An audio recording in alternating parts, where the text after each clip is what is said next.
في عام 2082 كان سليم باحث شاب في علوم الطاقة والفيزياء الكمية عبقري لكنه مهووس بشيء واحد: العوالم الموازية. بيشتغل في منشأة سرية تحت الأرض بتمويل من تحالف دولي على مشروع ضخم اسمه الحد الفاصل، بوابة افتراضية تفتح على أبعاد أخرى. سنين من التجارب فشلت، لحد ما في ليلة معينة الجهاز اشتغل لوحده. جهاز سليم استقبل إشعار غريب من مصدر غير معروف: تم فتح البوابة، لديك 72 ساعة لإغلاقها.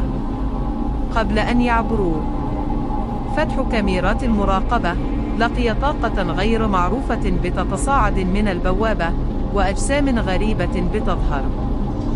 في البداية أفتكرها هلوسة، بس بعد دقيقة ظهرت أول نسخة بشرية خارجة من البوابة. كانوا بشر، لكن عيونهم زجاج وجلودهم شفافة وكأنهم مرايا تمشي. المنظمة حاولت تغلق البوابة لكنها رفضت الانغلاق، وكأن البوابة مش مجرد آلة لكنها واعية. قرر سليم يعمل المستحيل، يدخل بنفسه ويكتشف اللي وراء البوابة. ضرب أتبانة العالم العكسي، مدينة إلتا. أول ما سليم دخل حس إن الزمن نفسه بيتهد. الأصوات اختفت، حتى نبضه ما كانش بيسمعه. العالم كان فيه مدينة كبيرة هادية لكن مريبة، كل شيء فيها مقلوب. الكتابة بالعكس، الناس بتمشي للخلف، والشمس بتغرب من الشرق وتشرق من الغرب. اسم المدينة إلتا، وهي عكس مدينته الأصلية فالتا. في المدينة دي لكل إنسان نسخة معاكسة منه.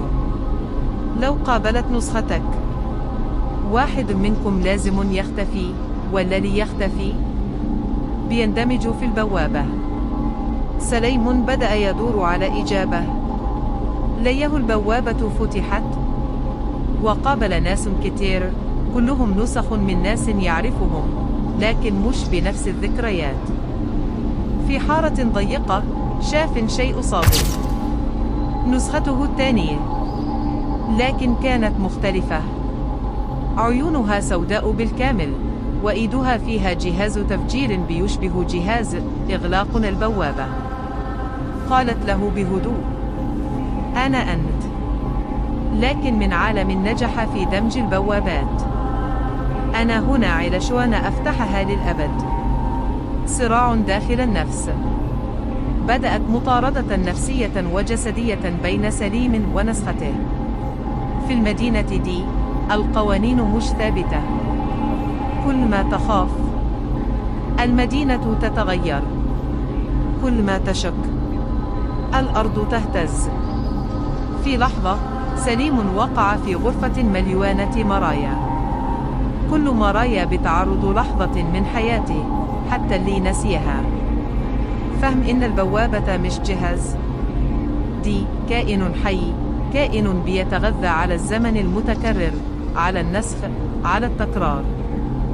لو البوابة فضلت مفتوحة كل العوالم هتتحول العالم واحد كبير لكن بدون هوية، بدون تفرد. هيبقى فيه مليارات النسخ بس ولا واحدة حقيقية. النهاية التضحية الكبرى.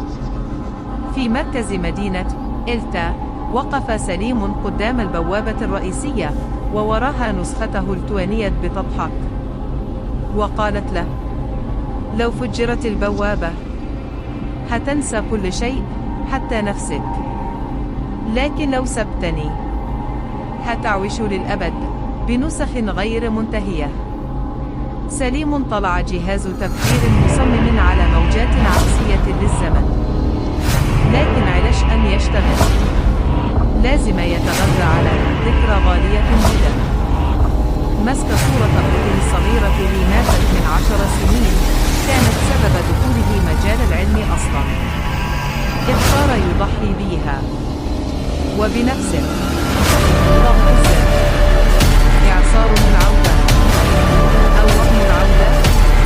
في اللحظة الأخيرة سليم صحي في سريره في عالم كل شيء عادي، إن عقله مش مرتاح. فتح الكمبيوتر. لقي ملف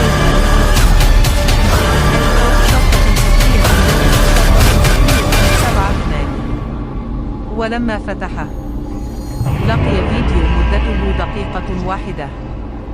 هو واقف قدام بوابة بيقول لنفسه: لو شفت الفيديو ده فاعرف إنك مش أول نسخة ومش الأخير. وفي آخر الفيديو بيبدأ العد التنازلي من 72 ساعة من جديد. هل فعلا خرج؟ ولا ده مجرد عالم تاني؟ وإحنا أنهي نسخة